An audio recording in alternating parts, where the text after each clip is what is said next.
Tiene el uso de la palabra el senador Adolfo Ferreiro. Una hora, güey. Señor presidente, gracias por la oportunidad. A ver, yo creo que estamos un tanto desenfocados de lo que se trata aquí. Estamos ante un hecho, un proceso judicial referente a un tema política y socialmente relevante. Y hay algunas evidencias y tenemos algunos conocimientos generales sobre lo que este tipo de cosas produce en nuestro país. Digamos, y lo que nosotros decidamos acá en definitiva no es tan importante.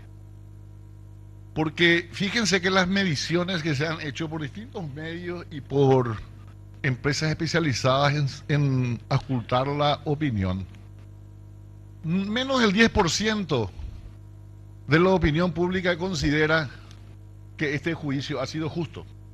Ese es un hecho social y político que envuelve cualquier cosa que hagamos acá. Y esto no es extraño que así sea, porque el nivel de confianza en nuestras instituciones no pasa luego de ese porcentaje en general, más allá, independiente de qué cuestión se trate. Si hacemos una encuesta de opinión sobre la confiabilidad del Ministerio Público, no pasa el 12%. El 70% de los ciudadanos cree que el Ministerio Público está inficionada por el crimen organizado. La Senat, el propio presidente de la Senat nos dijo acá que el 70% de sus miembros son parte del crimen organizado. Si medimos la opinión pública nacional sobre la aduana, hoy se estaba denunciado que hay pandillas que actúan en nombre de la aduana, secuestrando a personas con vehículos sin chapas y sin identificación, diciendo que ellos saben lo que quieren hacer y que nadie se les va a oponer porque tienen orden del presidente Cartes. Yo no sé si tienen orden del presidente Cartes, no creo, ¿verdad? Pero te digo cómo está ocurriendo. Y si pensamos en la fiabilidad, o si preguntamos sobre la fiabilidad del Poder Judicial, vamos a encontrar que no solamente acá, sino en todo el mundo, se considera que el Poder Judicial paraguayo es absolutamente dependiente del control que tienen sobre él factores extra Poder Judicial, empezando por el gobierno central. Acá se ha denunciado varias veces de que los altos funcionarios del Poder Ejecutivo llaman y ordenan al Poder Judicial. Eso no ocurre todos los días, sabemos eso. Entonces, el estado de deterioro y desprestigio que tienen nuestras instituciones y que también nos abarca el Parlamento, porque en una encuesta reciente se considera que más o menos el 80% de los ciudadanos creen que los parlamentarios no somos ni siquiera confiables y que no representamos a nadie. En ese contexto tenemos que analizar nuestras conductas políticas y sobre todo la solidez de nuestros argumentos y de los principios a los cuales recurrimos cuando decimos las cosas. Me voy a referir solamente a una cuestión que es central. ¿Podemos o no podemos hacer lo que propone el senador López Perito?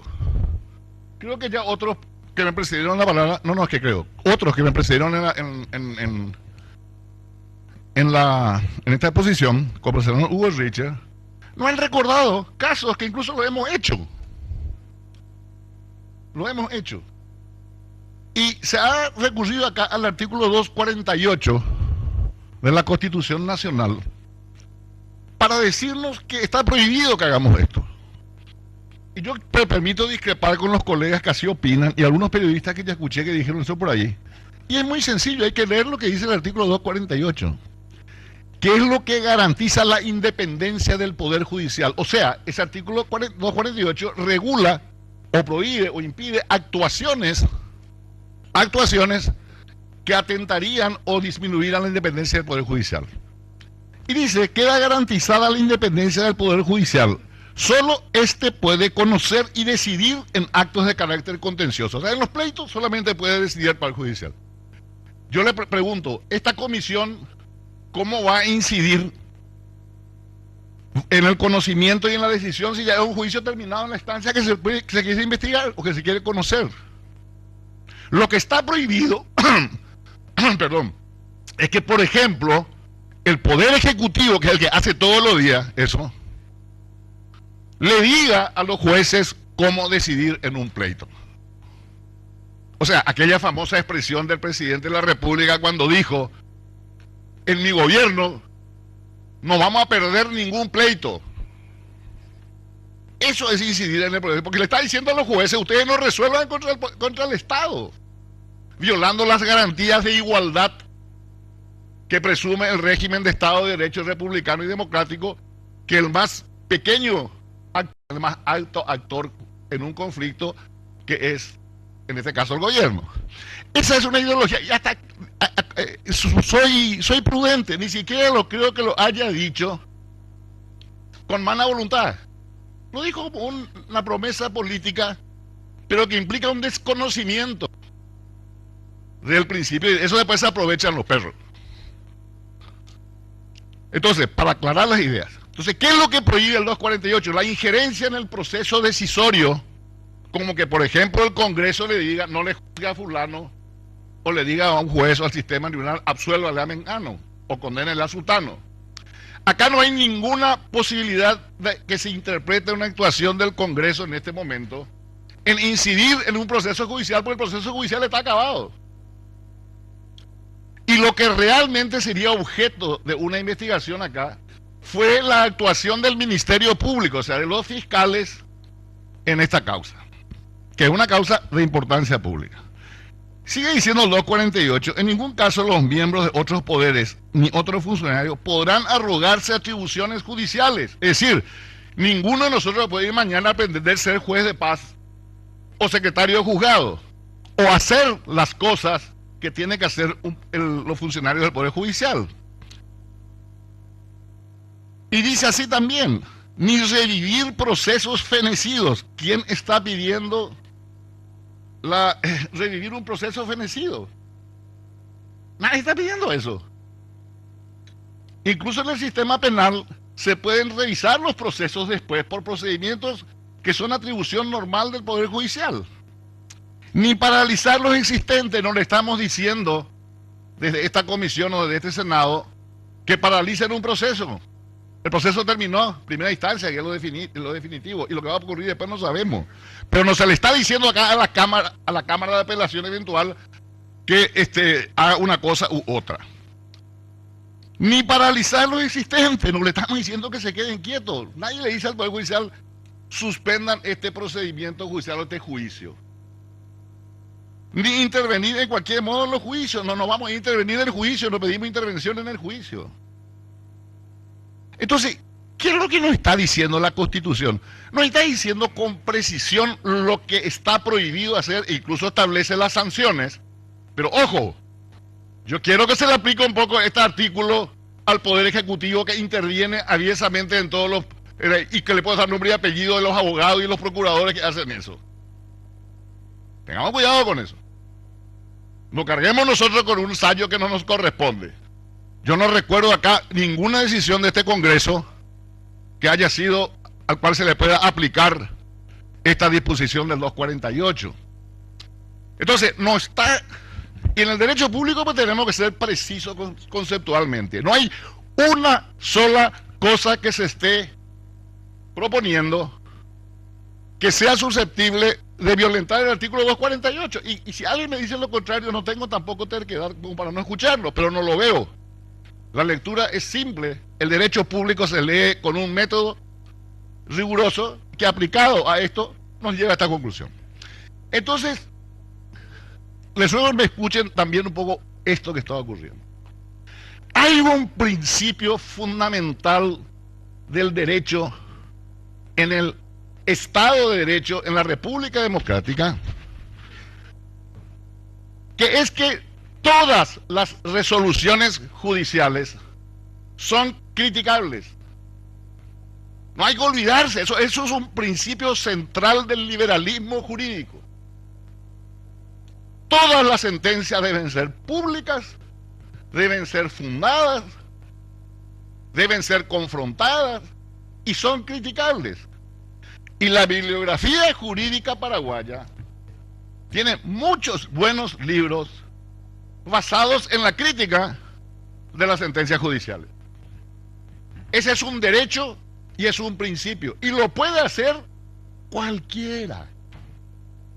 Desde el más humilde ciudadano, lo puede hacer hasta el Congreso, o la Iglesia Católica, o la Universidad Nacional, o la Cátedra de Derecho Penal, o un partido político.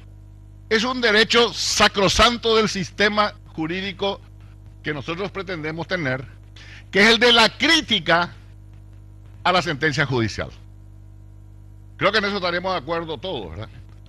Entonces, cuando un hecho es tan significativo como este, yo le voy a decir sinceramente, creo que lo que nosotros haríamos si hacemos una comisión es justamente asegurarnos, teniendo una buena integración de esa comisión, de que haya por lo menos un análisis crítico de este proceso que se pueda contrastar con decenas que van a haber. Cuidado, estamos siendo observados por el mundo. Desde la calificación que ya tenemos de nuestro sistema jurídico, de que nos pone, creo que en el número 45, 145 entre 148, el Paraguay no tiene ninguna respetabilidad en su sistema judicial. No nos engañemos, y no pasa por lo que decimos acá, pasa por lo que se dice en ámbitos mucho más rigurosos que el que nosotros tenemos. Entonces, concluyendo, hay que hacer una investigación, tenemos que hacer nosotros una investigación, tenemos que asumir esa responsabilidad, como podemos hacer sobre otras cosas, como cómo funcionaba la cuenca del Pilcomayo, qué sé yo, toda esa historia. Porque creo que sería una manifestación de responsabilidad política, porque y además voy a decirlo un poco cínicamente, nos van a crucificar en el mundo por lo que hemos hecho en el juicio de Curuguaté. Este juicio está siendo visto en el mundo como unas razones jurídicas y políticas que se pueden imaginar y por cosas que son fáciles de entender para cualquiera que tenga buena voluntad. Y le voy a citar tres nomás. Es una opinión unánime en este momento de quienes han seguido y comentado y criticado el juicio, que la sentencia no pudo acreditar la autoría inmediata de los hechos. O sea, no pudo determinar y probar o demostrar quiénes fueron los autores reales de los supuestos disparos que dieron muerte, o de los disparos que dieron muerte a los policías. Eso no está, eso podemos discutir nosotros acá, pero jurídicamente eso es así, es sencillo, es como que un médico me diga, mira, ¿sabes qué? Lo operaste a este tipo y no tenías una radiografía que muestre que tenía apendicitis y vos le operaste apendicitis. Te voy a hacer un ejemplo grosero, a lo mejor digo una barbaridad. Pero hay en cada disciplina, hay reglas básicas que se aprenden en el primer curso de la facultad. Y eso no está resistiendo este juicio. El propio fiscal acusador reconoció que tuvo que acusar por homicidio tentado, por no poder acusar por consumado antes, pues no tenía pruebas de autoría. Bueno, eso cuando se analice en los tantos grupos o comisiones que se van a organizar con toda seguridad sobre este juicio, va a saltar así, va a ser demasiado transparente y evidente y no va a importar lo que diga un actor jurídico desprestigiado como es nuestro Ministerio Público como en el tema judicial. ¿Cómo van a explicar que no hicieron algo que es elemental en los libros para condenar a alguien? No se puede. Toda la investigación se realizó sobre la base de la muerte de los funcionarios policiales, pero nadie investigó la muerte de los campesinos. Yo no quiero entrar en esa cuestión de venganza, odio, bronca o resentimiento. No estoy hablando de punto técnico jurídico. Hay una parcialidad, no solo en el sentido, y no tanto en el sentido que me preocupa menos, de favorecer a uno u otro bando, sino el hecho de reconocer la existencia de muertos en un mismo escenario del crimen. Se omitió investigar, o sea, se subordinó a un preconcepto y a una conclusión que se quería llegar.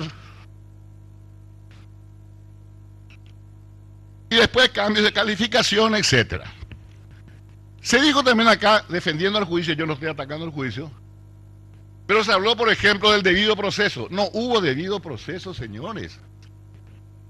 La persecución que hubo a los actores en defensa de los imputados fue despiadada. el ocultamiento de pruebas, la subordinación del juez de garantía a las órdenes que le venían de afuera, e incluso el propio fiscal ordenándole donde el juicio. Eso está filmado. Entonces, este es un juicio